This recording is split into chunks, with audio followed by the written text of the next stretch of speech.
Hello, നിങ്ങളൊക്കെ ചക്കപ്പഴം കഴിച്ചിട്ടുണ്ടോ? ചക്കപ്പഴം അല്ലെങ്കിൽ ജാക്ക് ഫ്രൂട്ട്. അപ്പം നമ്മളെല്ലാവരും ജാക്ക് ഫ്രൂട്ടിനടത്തിയിട്ട് പഴുത്ത ജാക്ക് ഫ്രൂട്ട് അതിൻ്റെ സ്കിന്നെല്ലാം ചെത്തിക്കളഞ്ഞ് അതിനകത്ത് ഫ്രൂട്ട് നമ്മൾ കഴിച്ചിട്ട് അതിനകത്ത് സീഡ് ചക്കക്കുരു അത് നമ്മൾ എങ്ങനെയുള്ള ചിലപ്പോൾ നമ്മൾ അതെടുത്ത് മേൽക്കോട്ട് വെച്ച് കഴിക്കാറുണ്ട്. കുറേ പേര് അത്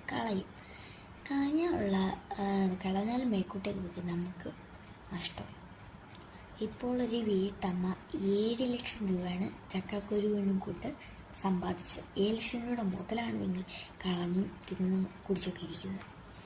മേൽക്കോട്ടേക്ക് വെച്ച് കളഞ്ഞത് എങ്ങനെ അറിയാം? ചക്കക്കുരു വെയിലത്തിട്ട് ഉണക്കി പൊടിച്ച് പ്രീമിലൊക്കെ കൊടുത്ത് നിങ്ങൾക്ക് ഇഷ്ടമുള്ളവർക്ക് പേരൊക്കെ കൊടുത്ത് അത് മാർക്കറ്റിൽ വിൽക്കാൻ വെച്ച് മാർക്കറ്റിലെല്ലാം അങ്ങനെ വിറ്റ് അപ്പം അതേപോലെ വെച്ചിട്ട് അവർ 7 ലക്ഷം രൂപയാണ് സമ്പാദിച്ചുകൊണ്ടിരിക്കുന്നത്. എത്ര ഇതായിരിക്കും,